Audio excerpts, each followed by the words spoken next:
TNPSC group 4, group 2 போன்ற தேர்வுகளுக்கு தயாராகும் மாணவர் அனைவருக்கும் வணக்கம். தாராபுரம் ஜேபி புக் சென்டர்லேருந்து ஜெயக்குமார் பாலகிருஷ்ணன். இந்த பதிவில் இந்து இயர் புக் ரிலீஸ் பண்ணி நான் உங்ககிட்ட சொல்ல போகிறேன். ஸோ இது வந்து தி ஹிந்து பப்ளிகேஷன்ஸ், இந்த ஹிந்து இங்கிலீஷ் பேப்பர் வருது இல்லைங்களா? ஸோ அவங்களுடைய பதிப்பு தான் இது. இயர் புக் ரிலீஸ் பண்ணிட்டு இருக்காங்க கடந்த 2-3 வருடங்களாகவே. இது வந்து இயர் புக் 2024. ஸோ 2024 இயர் புக்கில் என்ன இருக்கும் பார்த்தீங்கன்னா, 2023 இந்திய அளவில், உலக அளவில், தமிழ்நாடு அளவில் நடந்த நிகழ்வுகளோட தொகுப்பாக தான் இருக்கும். சரிங்களா? ஸோ அதில் வந்து எப்படி இருக்கும் பேப்பர் குவாலிட்டி உங்களுக்கு ஆப்வியஸாக தெரியும். எத்தனை புக் வாங்கினவங்களுக்குலாம் paper quality and printing quality எல்லாமே சூப்பராக இருக்கும். நிறைய உங்களுக்கு வந்து கட்டுரைகளும் கொடுத்துருப்பாங்க. குரூப் 2, குரூப் 1 மாணவர்களுக்கான சிறப்பு கட்டுரைகள்லாம் கொடுத்துருப்பாங்க, சிறப்பு பகுதிகள் கொடுத்துருப்பாங்க.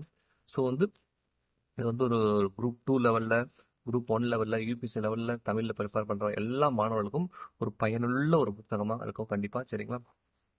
மனோரமா இயர் புக்கு நம்மகிட்ட அவைலபிளாக இருக்குது. பட் மனோரமா இயர் புக்கில் உங்களுக்கு நிறையா விளம்பரங்கள் இருக்கும். இது வந்து விளம்பரங்கள் இல்லாமல் ரேட்டு ரொம்ப கம்மி, 275 ரூபாயில் நல்ல பேப்பரில் சூப்பராக போட்டிருக்காங்க. இது எல்லாமே படித்து தெரிஞ்சுக்கிட்டோம் அப்படின்னா நமக்கு கண்டிப்பாக எக்ஸாமுக்கு போகும்போது ரொம்பவுமே ஹெல்ப்ஃபுல்லாக இருக்கும். நீங்கள் ஒரு முறை பார்த்துக்கலாம். இந்த புத்தகத்தோட சாம்பிள் பேஜஸ் எல்லாம் நம்ம ஏற்கனவே கேட்லாகில் கொடுத்துருக்கோம். அதையும் நீங்கள் ஒரு முறை பார்த்துக்கலாம். பட் சாம்பிள் பேஜஸ் வந்து உங்களுக்கு இண்டெக்ஸ் பேஜஸ் நிறைய இருக்குது அப்படிங்கிறனால நம்ம அதில் அளவாக கொடுத்துருப்போம். இதில் வந்து இண்டெக்ஸ் பேஜ் நல்லா ஃபுல்லாக தெரிஞ்சுக்கணும்னு பார்க்கணும்னு விருப்பப்படுறவங்க இந்த வீடியோவில் இருக்கக்கூடிய நல்லா பார்த்துக்குங்க. சரிங்களா? நான் ஒரு முறை ஸ்லோவாக காமிக்கிறேன், பார்த்துங்க. ஸோ இந்த புத்தகம் வேணும்னு நினைக்கக்கூடிய மாணவர்கள் அவசியம் என்ன செய்யணும், எப்பவும் போல் நம்ம கடை வாட்ஸ்அப் நம்பருக்கு வாட்ஸ்அப்பில் மட்டும் புத்தகத்தோட பேர், ஆசிரியரோட பேரை மென்ஷன் பண்ணி ஒரே ஒரு முறை இந்த புத்தகம் வேணும் அப்படின்னு சொல்லிட்டு புக்கு பேர் ப்ளஸ் பப்ளிகேஷன் பேர் இல்லாட்டி ஆசிரியர் பேர் ஏதோ ஒன்று சொல்லிட்டீங்க, இந்த புத்தகம் தான் அப்படின்னு சொல்லிட்டீங்க அப்படின்னா மற்ற டீட்டெயில் எல்லாமே நம்மளே உங்களுக்கு அனுப்பிச்சி வச்சுருவோம். சரிங்களா? நம்ம எப்பவுமே எல்லா வீடியோவில் தொடர்ந்து வைக்கக்கூடிய ஒரு ரெக்வஸ்ட் என்ன அப்படின்னு பார்த்தீங்கன்னா, எந்த காரணத்தை கொண்டும் நமக்கு வந்து டைரெக்டாக ஃபோன் கால், வாட்ஸ்அப் நம்பர் கீழே கொடுத்துருப்போம், வீடியோலையும் கொடுத்துருப்போம், டிஸ்கிரிப்ஷனில் கொடுத்துருப்போம். ஸோ அந்த நம்பருக்கு டைரெக்டாக வாட்ஸ்அப் பண்ணுவீங்க. அதுதான் நம்ம கடையோட ஃபோன் நம்பரும் கூட. சரிங்களா? ஸோ அந்த கடை ஃபோன் நம்பருக்கு நீங்கள் எந்த காரணத்தை கொண்டும் டைரெக்டாக ஃபோன் கால் பண்ணிடாதீங்க. சரிங்களா? நீங்கள் வாட்ஸ்அப் பண்ணினதுக்கு அப்புறமா நம்ம வந்து உங்களுக்கு எல்லா ப்ரொசீஜரு, கம்ப்ளீட் டீட்டெயில்ஸ், உங்களுக்கு புக்கு கையில் வர்ற வரைக்கும் என்னவோ அது எல்லாமே நம்ம உங்களுக்கு கொடுத்துருவோம். சரிங்களா? ஸோ அதனால் உங்களுக்கு எந்த டவுட்ஸுமே இருக்காது. அதையும் மீறி அதில் சொல்லாத விஷயங்கள் ஏதாவது உங்களுக்கு டவுட்டாக இருந்ததுன்னா மட்டும் டைரெக்டாக ஃபோன் கால் பண்ணி நீங்கள் கேட்டுக்கலாம். சரிங்களா? ஸோ டைரக்ட் ஃபோன் காலை கண்டிப்பாக நீங்கள் அவாய்ட் பண்ணணும். அதே போல் நிறைய மாணவர்கள் என்ன பண்ணுறீங்க, டைரக்ட் ஃபோன் கால் அவாய்ட் பண்ணுங்க அப்படின்னு சொன்னால் நேராக வாட்ஸ்அப் எடுத்து கால் பண்ணிடுறீங்க. So direct phone call avoid பண்ணுறது சொல்கிறதுக்கான ரீசன் என்னவோ அதே தான் வாட்ஸ்அப்புக்கும். சரிங்களா? நமக்கு வந்து ஒரே விஷயங்களை திரும்ப மாணவர்கள் சொல்லிட்டு இருக்க முடியாது.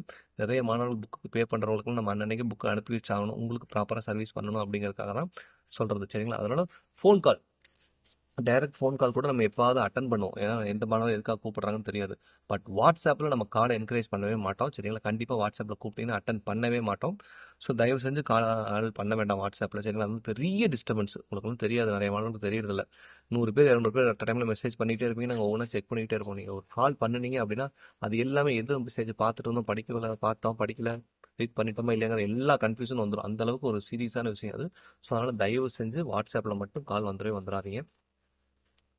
எஸ், உங்களுக்கு புக் வேணும், நீங்கள் செய்ய வேண்டியதெல்லாம் இந்த புத்தகத்தோட பெயரை மட்டும் ப்ராப்பராக மென்ஷன் பண்ணி ஆசிரியர் பெயரோட பப்ளிகேஷன் எவ்வளோ மென்ஷன் பண்ணிட்டீங்கன்னா அதுக்கப்புறம் ஷிப்பிங் சார்ஜ் என்ன, புக்கோட ப்ரைஸ் என்ன, மொத்தமாக நீங்கள் எவ்வளோ கட்டணும் அப்படிங்கிறதெல்லாம் சொல்லிடுவோம். நம்ம சிஓடி பண்ணுறது கிடையாது. PhonePe, Google Pay, UPI options எல்லாம் உண்டு. கியூஆர் கோடு கொடுத்துருவோம், அதையும் நீங்கள் ஸ்கேன் பண்ணி பே பண்ணலாம். இல்லாட்டி எங்கள் டேரக்ட் பேங்க் அக்கௌண்ட் கொடுத்துருவோம், அதையும் பே பண்ணி அனுப்பிச்சிடலாம். நீங்கள் அனுப்புனதுக்கப்புறம் ப்ரொஃபஷனல் கொரியரில் இருந்தால் தமிழ்நாடு அளவுக்குள்ள, நம்ம சொல்கிற டேட்டில் தமிழ்நாடு அளவுக்குள்ள பார்த்தீங்கன்னா 2-3 டேஸில் வந்துடும். இந்தியா போஸ்ட்னா 3 to 5 days ஆகும். எல்லாமே அந்த ஏரியாவில் இருக்கக்கூடிய சர்வீஸை பொறுத்து தான். சரிங்களா? தமிழ்நாட்டுக்கு வெளியில் இருக்கிறவங்களே மென்ஷன் பண்ணிருங்க முதல்ல. நம்ம ஷிப்பிங் சார்ஜெலாம் எப்பவுமே தமிழ்நாடு அளவில் தான் போட்டு சொல்லுவோம். நீங்கள் கொஞ்சம் இல்லை நான் இந்த மாதிரி மகாராஷ்டிராவில் வந்து பேசிட்டு இருக்கோம், இல்லாட்டி அசாம்லேருந்து கூப்பிட்றோம், இல்லாட்டி டெல்லியிலேருந்து கூப்பிட்றோம் அப்படின்னு மெசேஜ் பண்ணிட்டீங்கன்னா நம்ம அதுக்கு தகுந்த மாதிரியான ஷிப்பிங் சார்ஜஸ் என்னன்னு சொல்லிடுவோம்.